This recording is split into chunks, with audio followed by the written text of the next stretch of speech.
안녕하세요. 코로나 시대의 헬스케어 기술을 주제로 발표를 맡게 된 코로나 무지개조의 19학번 이강미입니다. 지금부터 비대면 헬스케어 서비스의 성장, 스마트 헬스케어 융합기술의 발전 순으로 코로나로 인해 변화하는 헬스케어 기술에 대해 발표를 시작하도록 하겠습니다. 코로나 시대를 겪고 있는 저희는 더 이상 코로나 이전의 상태로 돌아갈 수 없습니다.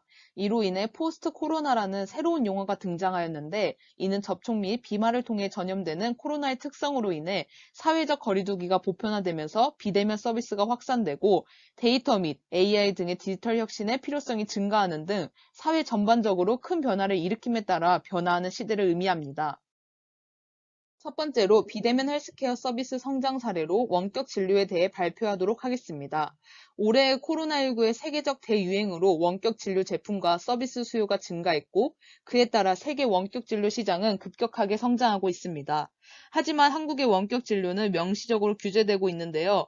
2000년 원격 의료가 시범 사업으로 처음 시행된 이후 18대 국회부터 20대 국회에 걸쳐 의료법 개정안이 꾸준히 발의됐으나 매번 통과가 무산돼서 20년간 시범사업 형태로만 진행되고 있습니다.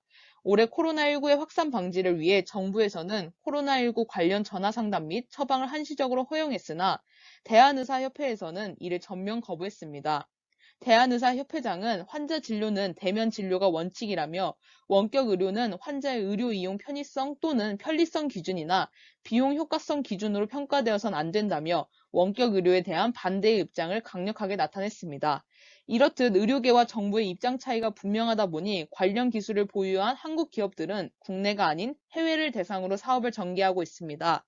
세계의 원격 의료 시장의 규모는 2019년에 약 455억 달러 규모로 파악됐으며 연평균 21.3%씩 계속 성장하여 2026년에는 1,755억 달러에 도달할 것으로 보입니다. 다음으로는 대표적인 해외 원격 진료 서비스 사례에 대해 말씀드리겠습니다. 첫 번째로 미국은 원격 진료 등록 후 10분 내로 의사와 화상 통화가 가능하며 처방전은 약국으로 전송되어 환자가 집에서 의약품을 받을 수 있는 텔라닥 서비스를 시행하고 있습니다.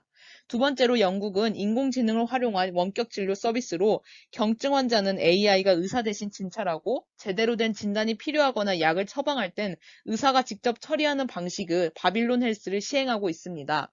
마지막으로 중국은 무려 3억 명 이상의 이용자 수를 보유한 원격 의료 기업으로 핑안굿 닥터 서비스를 시행하고 있습니다. 이를 통해 의료 서비스의 온라인 예약, 온라인 전문가 상담, 진단 및 치료법 등을 제공받을 수 있습니다.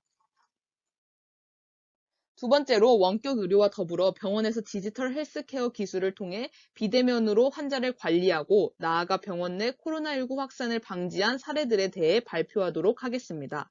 우선 국내 병원에서 코로나19 확산 방지를 위해 도입한 의료 IT 기술에는 환자 이상 징후 모니터링 시스템이 있습니다. 우선 환자의 체온 및 혈압 등을 직접 입력하여 이성 수치가 있는지 확인합니다. 입력한 환자의 정보를 중앙 모니터링 본부에서 모니터링하여 이상 수치가 있는 환자는 의료진에게 알림을 보냅니다. 그렇게 알림을 받은 의료진은 신속하게 대응할 수 있도록 하는 시스템입니다. 여기서 이상 수치 기준으로는 NEWS의 기준으로 아래와 같습니다. 다음은 이러한 의료 IT 기술을 코로나19 확산 방지에 도입한 사례와 효과에 대해 설명하도록 하겠습니다.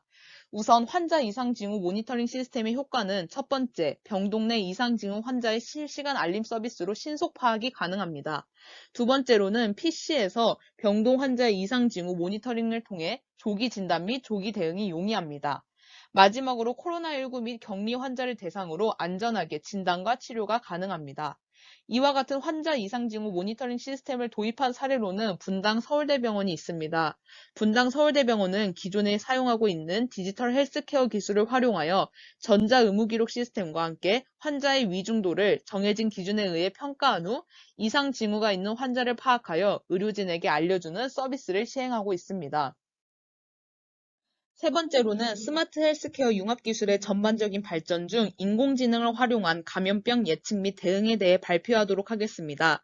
인공지능 기술은 최근 기계학습과 딥러닝 방법론의 고도화에 힘입어 급격한 발전을 이루어 왔으며 특히 의료 인공지능 부분에 관해 인력에 대한 완전한 대체를 목적으로 한다기보다는 업무 효율을 극대화하는 증강지능의 실현이 현실적 목표로 자리 잡고 있습니다. 그렇다면 감염병 대응을 위한 의료 인공지능 기술이 왜 필요한지를 말씀드리겠습니다. 우선 감염병의 예측 및 전파 경로, 현황을 파악하는 데 있어서 4세대 통신망을 활용해 실시간으로 누적되는 데이터들을 처리하고 분석하는 기술이 필요합니다. 이를 기반으로 지역별 감염병 추세나 전파 확산 경로 등의 현황을 신속히 파악하고 신종 감염병에 대한 의료 자원의 쏠림 현상을 최소화하여 기존의 의료 전달 체계와 임상 현장에 혼란을 주거나 마비가 되는 것을 방지하여야 합니다. 또한 신종 감염병 환자의 치료 효율을 증대시키기 위한 중증도 분류도 중요한 기술적 과제로 인공지능 기술을 이용한 환자 예후 예측 모델을 통해 이를 실현할 수 있으며 추후 정부나 기관에서 코로나와 같은 신종 감염병에 적절히 대응할 수 있도록 위 기술을 활용할 수 있습니다. 실제로 대표적인 의료 인공지능 스타트업 기업인 뷰노에서는 판독이 주 업무인 영상의 의사에게도 의료 인공지능 기술은 판독 시간을 기존보다 18에서 40% 정도 감소시켜 주어 골 연령 판독과 같이 번거로운 작업의 효율을 높이면서도 판독 정확도는 다음과 같이 향상시키는 데에 도움을 주는 것으로 발표하였습니다. 다만 위 주제에서 가장 유의해야 하는 점은 본 기술의 목표가 세련되고 신선한 인공지능 기술 개발에 있지 않고 의료 그 자체에 방점이 찍혀 있어야 함을 인지해야 합니다. 이번에는 신종 감염병 대응을 위한 인공지능 활용 사례 중 많은 연구 개발이 진행되고 있거나 실제 활용도가 높았던 대표 사례들을 간략히 소개해드리겠습니다. 감염병 방역 단계를 다음과 같이 4단계로 나누었습니다. 예측과 예방 단계에서는 사전 예측 및 경보에 특히 주력하여 기술을 활용할 수 있습니다. 긴급 운영 및 대응 단계에서는 AI 기반 자동 진단 지원을 할 수 있고 감염 확산 방지 단계에서는 사전 예측 및 경보를 울리는 데 사용할 수 있습니다. 또한 접촉자를 추적하고 모니터링하며 자가격리 관리 지원에 있어서도 심층적으로 지원할 수 있습니다. 마지막으로 치료, 간호 지원 연구 개발 단계에서는 AI를 기반으로 신약을 연구하고 원격 환자를 모니터링하는 데 응용할 수 있습니다.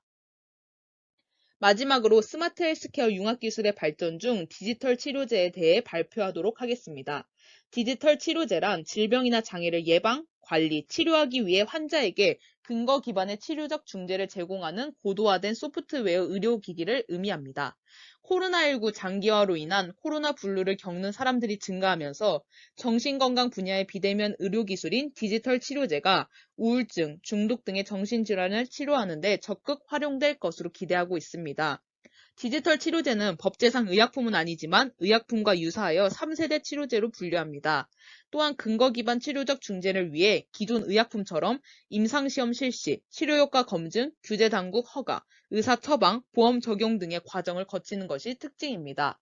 디지털 치료제는 의료, 모바일, 디지털과 교집합으로 형성하고 있습니다. 이에 대한 디지털 치료제의 가이드라인은 2020년 8월 27일에 발간하였는데 미국의 FDA를 참고하여 만들었습니다. 다음으로 디지털 치료제의 활용 사례 중 조사한 4가지에 대해 발표하도록 하겠습니다. 첫 번째로 미국의 아키리 인터랙티브 랩스에서 만든 인테버 RX입니다. 이는 ADHD 증상 완화를 위한 게임형 디지털 치료제입니다. 태블릿 PC 게임을 진행하면서 집중력을 높여 아동 ADHD를 치료하는 것이 목적입니다. 두 번째로 미국의 퓨어 테라퓨틱스에서 만든 리셋입니다. 이는 2017년 디지털 치료제로 첫 FDA 승인을 받았습니다. 이는 알코올, 대마, 약물 중독 등을 치료할 수 있는 정신치료 방법의 일종인 인지행동치료를 제공하는 앱이라고 할 수 있습니다. 세 번째로 프랑스 발런티스에서 만든 인슐리아입니다. 이는 2형 당뇨병 인슐리 투여 용량을 계산하도록 만든 앱입니다. 마지막으로 한국의 뉴넵스에서 만든 뉴넵비전입니다. 국내 첫 임상 승인을 받은 것으로 가상현실 소프트웨어를 활용하여 뇌신경 시야 장애를 치료합니다. 이상으로 코로나 시대의 헬스케어 기술 및 사례들에 대한 발표를 마치도록 하겠습니다. 들어주셔서 감사합니다.